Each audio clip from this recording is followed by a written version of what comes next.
Welcome to another episode of Yesterday's Psychologists Today. I am your host, Dr. D. Today we will be discussing the life, perspectives, and contributions to the field of psychology of Beres F. Skinner, more commonly known as B.F. Skinner.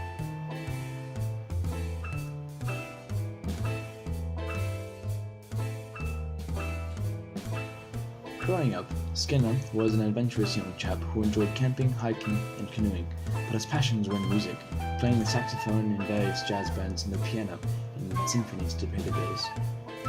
He attended school to be a writer and was incredibly studious and disciplined. He found that he was intrigued by the animal behavior, which set the stage for his discoveries later in life.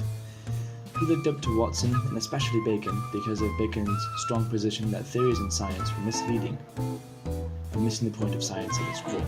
Perhaps Bacon also became his favorite food. Now, as far as perspectives,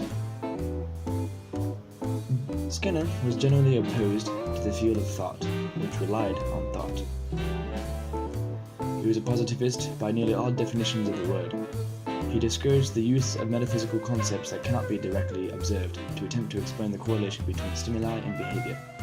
Thus, cognitive psychology was a useless field and yielded nothing but useless concepts. In differentiating between respondent and operant behavior, Skinner held that operant behavior, much like Thorndike's instrumental behavior, is simply emitted by an organism. Respondent behavior came about in response to a specific stimuli, which, much like an individual seeing soccer, will be likely to play it if they so desire, rather than soccer being just a mental event.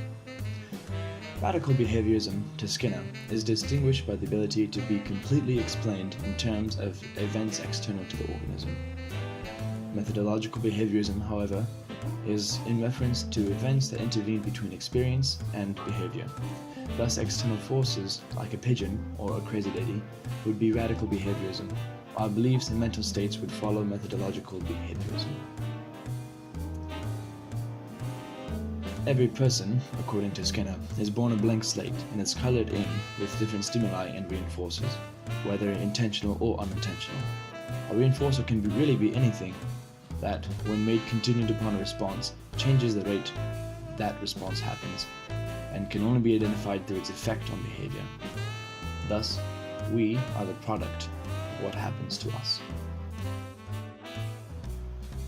Much like Bacon, Skinner was actively against the use of theory in psychology. Theorizing, like postulating theories of aliens, yields useless experimentation. There is no need to look under the skin for answers between environment and behavior. It is a waste of time because overt behavior happens anyway. He argued that we rather approach psychology with a descriptive behaviorism, which manipulates environmental events and note the effects on the organism.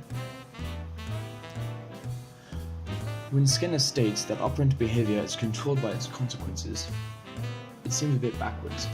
How can something that hasn't happened yet, the consequence, control something so meaningful as behavior?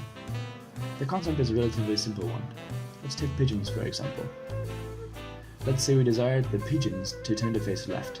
The ones that do that are rewarded with the consequence of nuts, or a positive reinforcement, and they will repeat the desired behavior at a quicker rate. Thus, we have the control of the pigeon's behavior through consequences. Next, let's turn to the inventions and contributions of Skinner. He created what he called the Skinner box, or the operant condition chamber, where he would place rats or mice, and they would perform a certain desired behavior, like pulling a lever. And then they would receive a reinforcer like nuts. Through this, Skinner was able to train these simple-minded organisms to do quite intricate things. He even trained pigeons to play ping-pong. He also did much study on learning and wrote several books specifically on learning languages.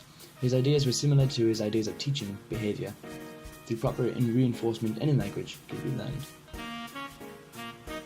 In the Kennedy Youth Center, he would take young people with mild behavior disorders who were dubbed rebellious and hopeless and modified their behavior through changing reinforcement contingencies. For example, they were rewarded from good acts with things that they wanted, like a radio or a game of pool, etc., etc. They would leave their place as normal, well-behaved citizens given a second chance. Skinner also trained pigeons to guide missiles to a target by having the pigeon tap on the intended target that they saw through a window in the missile. thus correcting the missile's flight path as it got closer. He effectively created a missile guiding system in the World War II era, though his ideas were never implemented because we just couldn't have pigeons guiding such an expensive piece of weaponry. The life of B.F. Skinner was a great one. He lived quite a long time and drove the study of behaviorism forward in a significant way. Many historians and psychologists name Skinner the greatest and most influential psychologist of all time. Thank you, and remember, next time you see a pigeon, it may be planning to guide a missile towards you.